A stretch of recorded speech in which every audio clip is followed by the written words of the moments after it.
So, you know how sometimes you might set a deadline for yourself, right? You might say, on this day, at this time, whatever I'm working on will be done and ready.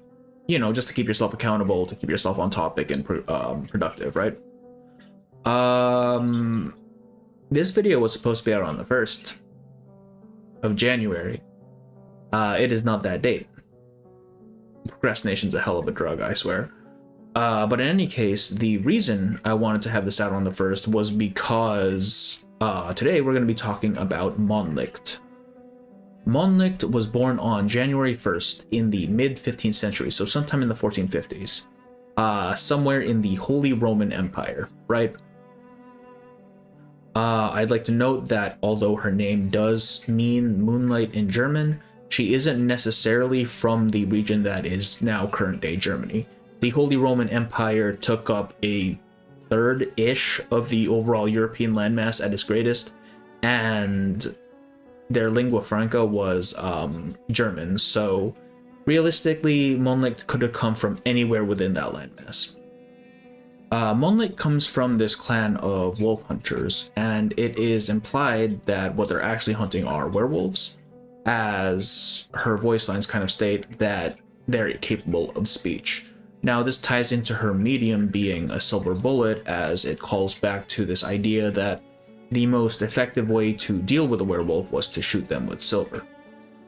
Now, while her lineage spans back about a century, we kind of get the idea that she is basically the last of this line, at least for now. Now, if we look into her story 1 details, it kind of details the first night the wolves attacked, which is basically kind of the genesis of this hunting clan to begin with. The wolves had come in, gotten through the fences, and they snuck into the village to massacre all the people.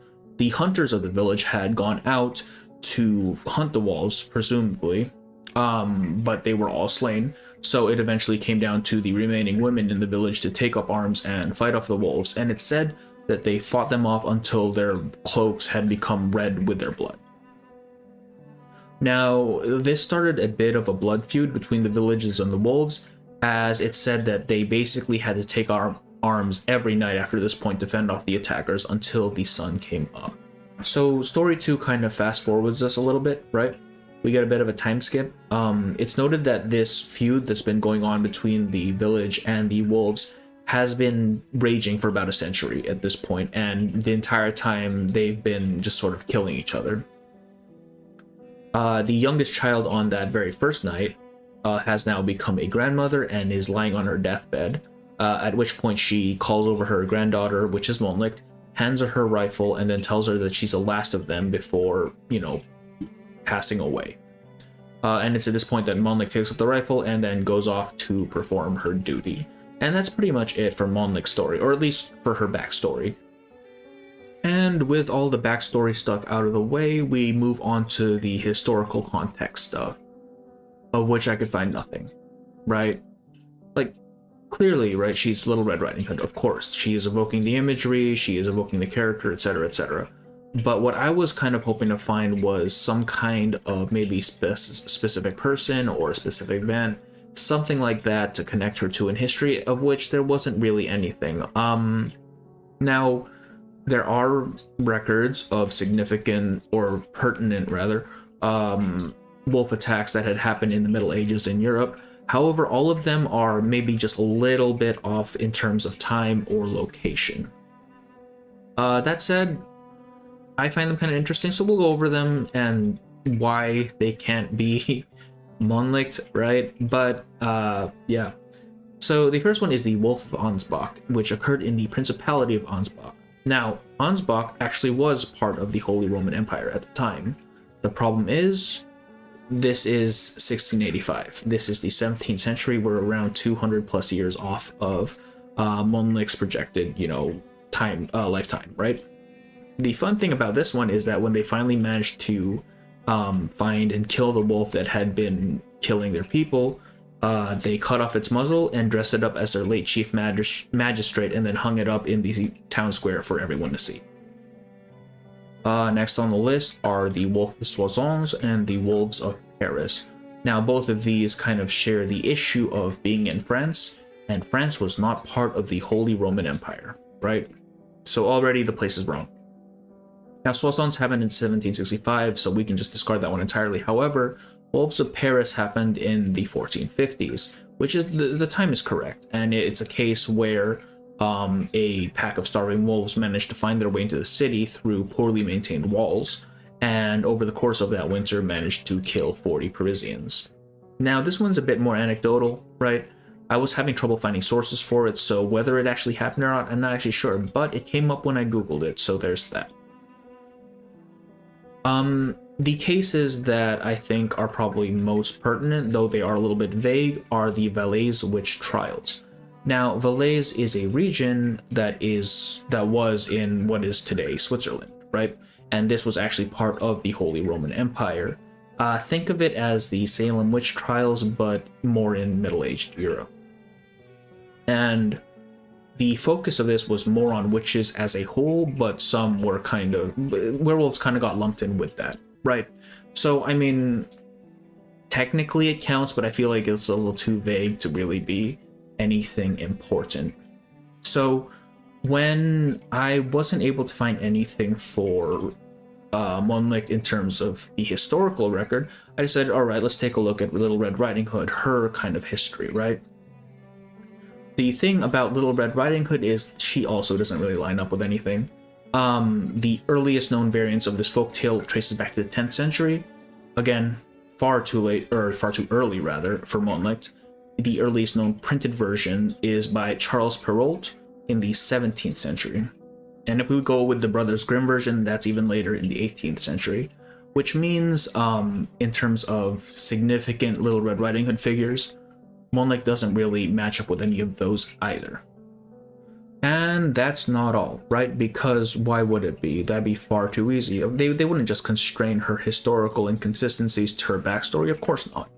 No, we gotta bring the items into this too. Specifically her gun and her bullet, right? Now, her little hand axe thing, the rifle axe combo, that thing actually existed. The problem, right, is that it existed from the 16th to the 18th centuries, which means, again, too late. It's even later, considering that her weapon is a hand-me-down, which means we gotta go back a whole other century for that one. Now, there is a silver lining here in that this potentially kind of gives us a more precise location for where Mondlicht is from, because the Polish cavalry are actually who use this weapon, and where modern Poland is today is absolutely a part of the Holy Roman Empire, right? So potentially Mondlicht is actually Polish-ish, right? Now, her bullet, or silver bullet, the one that she wears around her neck, is actually a piece of a meteorite. It was carved from a piece of stone that fell from the sky. The thing about that is there was actually a meteorite that had fallen in Alsace, which was absolutely a part of the Holy Roman Empire. The King Maximilian, who was the son of the reigning Holy Roman Emperor at the time, Frederick III, kind of took this as a good omen, right, and kind of used it in his campaign against France. The problem is that this meteorite, the Ensisheim meteorite, fell in 1492. So 50 years too late for Mondlicht. Very sad. But that's going to be about it for the historical connections section, right? It really does seem like she's just a sort of Little Red Riding Hood figure that's been maybe splashed with a bit of Bloodborne, and is also kind of this culmination of the idea of anti-wolf sentiments of middle-aged Europe, right? But from here we move on to, I guess you could call it the wild guessing or crazy theory section, which honestly in this case I don't really have a lot for it, right? What I do have isn't super groundbreaking, it's not exactly exciting. I just think that Mondlicht's bloodline, her clan, is probably not entirely human, or in this case Arcanus, right? I think there's probably some wolf blood in there as well. Now, there are a couple of things that I wanted to take a look at for this point. The first of which is something that you would have found in her pre 1.1 bio. There was an error at one point where she was actually listed as a beast arcanist as opposed to her current classification as a mineral arcanist, which leads me to believe that in her initial development, she was intended to be a beast, which kind of makes me think that maybe this connection to wolves is more than just antagonistic. She might be one herself. This one's a bit more of a stretch. We're going to move on. Her next one is that her Udimo is a wolf pup. Now, the Udimo form of Arcanists are generally highly significant to who they are, what they do, etc., etc. And you could kind of, I guess, interpret this as her drive to kill wolves. But if that's going to be the case, I would expect it more to be an object or a creature that is antithetical to wolves, as opposed to being a wolf herself. On top of that, her I2 art becomes more ragged. It's got, furs, it's got ears on the hood, she's got glowing eyes. It really evokes this more beastly imagery. Now, whether that's actually significant or not, who knows? What I really wanted to talk about was her monologue line and her story too. Now, her monologue line implies some sort of death, right? It talks about blood debts and the situation being a result of the blood that they've spilled over time. This kind of leads me in the direction of thinking that maybe there's some kind of curse on her bloodline. Maybe, at the very least, some manner of arcanum has made it so that this long and protracted war with the wolves has kind of led her clan to be maybe a bit less human than they normally would have been. And I think this is something that her story too kind of bolsters a little bit. The first line of the story 2 states, "The huntresses and the wolves' bodies rotted away in the forest, turning into a single pile of dust, just like the mixing of their blood, which was inseparable since the first night."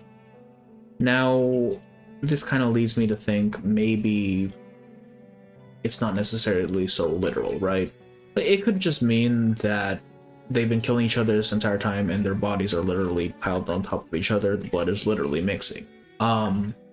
Or it could mean that the huntresses have been fighting for so long that they've kind of eventually started to inherit some traits from the things that they're fighting. Or it could also mean that their blood has literally mixed and the curse of lycanthropy has been passed on to the huntresses. In any case, I do think there is some grounds for this to mean that maybe the huntresses aren't fully human anymore, at least not as much as they had been before this point, right? Arcanist, not human arcanist. And the thing that kind of really drove this home for me was the line, one of these scenes where the grandmother hands Mondlicht her gun, right? Because she hands her a gun and her nails cut through her skin. They just drag across her skin and leave scratch marks, right? Bloody scratch marks. Now keep in mind, this is a woman on her deathbed. This is someone who has one foot out the door already. I'm not expecting any significant amount of strength left in her, right? Nevertheless, just a simple touch is enough to cause Mondlicht to bleed. Which makes me wonder, how sharp are Granny's nails? Why is she drawing blood just from brushing across her granddaughter's hand? Unless, her nails are abnormally sharp. They might not even be nails. They might actually just be claws. Because she's a werewolf. You never know. I don't know. But yeah, that's pretty much it for any potential theories. Maybe this one actually holds weight. I don't know. I'm not entirely sure, but that's about it for this section. Yeah, I think that's going to be pretty much it for the video. This one does kind of feel a bit shorter than usual to me, than the other ones. I don't know, I've been doing this one in parts, so I don't actually know what the end product is going to look like. But yeah, I hope you enjoyed this one. It's been a while since I've done one of these, man. I've been super lazy for like the last month or so. Pal World's been ruining my fucking life. It's something else. In any case, I do hope you enjoyed. If you liked the video, shoot me a like. If you really like the video, maybe hit me with one of those subscribes, right? Like, those are always really nice to see. In any case, I hope you enjoyed. I keep saying that, but I really do hope you enjoyed. And I will see you next time. Goodbye.